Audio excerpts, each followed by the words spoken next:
Notre plan terrestre a longtemps été ridiculisé comme étant une folle théorie de conspiration et une vision du monde ignorante et non scientifique. Mais la réalité des faits est bien loin de ce que l'on vous a dit. Lorsqu'ils sont examinés en profondeur et avec la diligence d'un esprit ouvert, tout penseur critique sceptique constatera que c'est en fait la boule spatiale en rotation nommée Terre présentée par les agences spatiales gouvernementales et enseignée dans les écoles qui est vraiment ridicule et non scientifique. Première raison, le bon sens. Le bon sens qui ne peut pas être surestimé ni exagéré. La chose la plus importante à réaliser et la façon la plus évidente de savoir que nous ne vivons pas sur une boule toupie, c'est l'expérience de notre propre sens commun. Nous avons toujours vécu et nous vivrons toujours à l'endroit sur un plan non rotatif. La Terre, avec le Soleil, la Lune et les étoiles tournant au-dessus de nous et autour de nous. Ceci est le sens commun et ce que chacun partout dans le monde expérimente personnellement chaque jour de sa vie.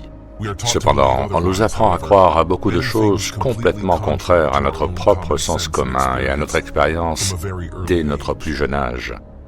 On nous dit que nous vivons sur une sphère, où les gens de l'autre côté vivent avec les pieds au-dessus de la tête, où la pluie tombe vers le haut, les arbres poussent à l'envers et le ciel est plus bas que le sol.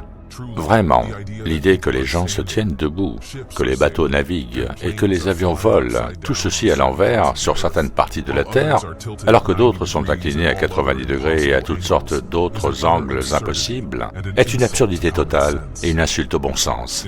En fait, le bon sens est la première victime du culte du globe. Deuxième raison, l'eau.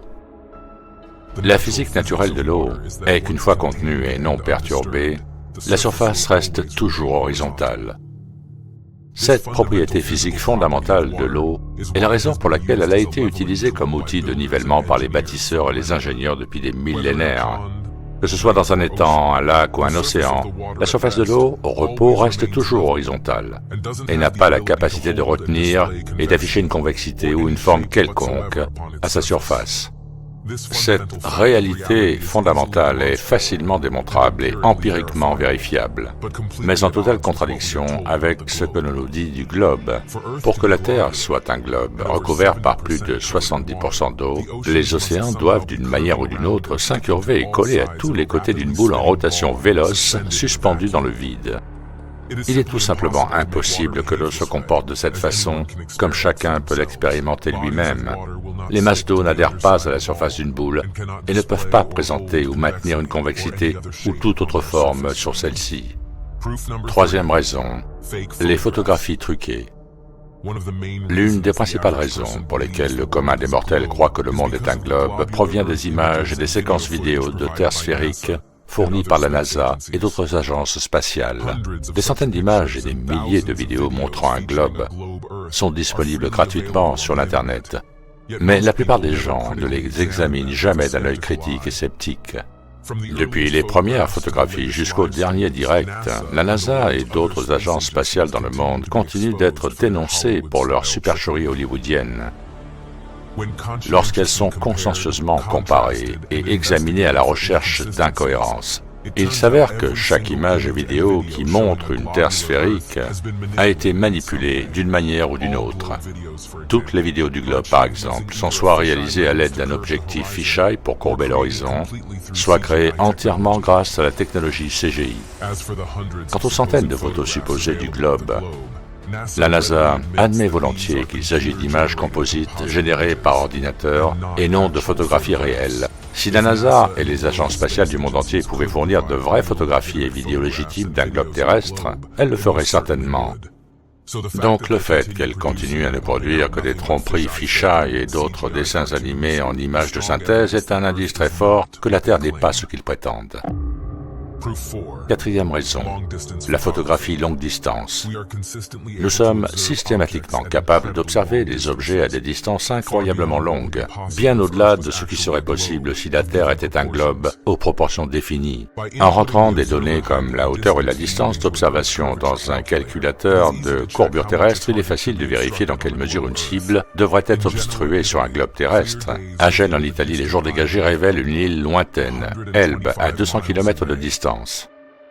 Si la Terre était une boule d'une circonférence de 40 000 km, l'île d'Elbe devrait être dissimulée derrière plus d'1 kilomètre de chute de courbe, ce qui la rendrait à jamais invisible. Récemment, des personnes ont filmé et capturé en haute altitude, à l'aide d'appareils équipés de zoom infrarouge, des lacs, des montagnes et d'autres points de repère jusqu'à une distance incroyable de 1600 km.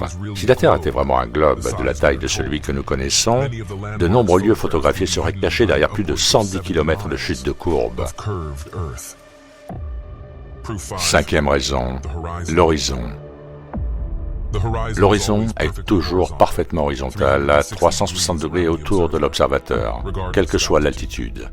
Toutes les images amateurs, capturées à partir de ballons, de fusées, d'avions et de drones à des altitudes maximales de plus de 30 km, sans utiliser d'objectif fisheye, montrent systématiquement un horizon complètement plat qui reste au niveau des yeux.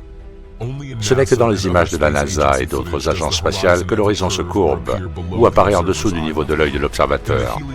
Dans le modèle héliocentrique, l'horizon est prétendu être la courbure physique de leur globe, et la raison pour laquelle les bateaux s'éloignant d'un observateur sur le rivage disparaissent de la vue. Ce fut initialement présenté comme l'une des prétendues preuves d'un globe terrestre par Aristote, et l'est encore aujourd'hui par ses croyants.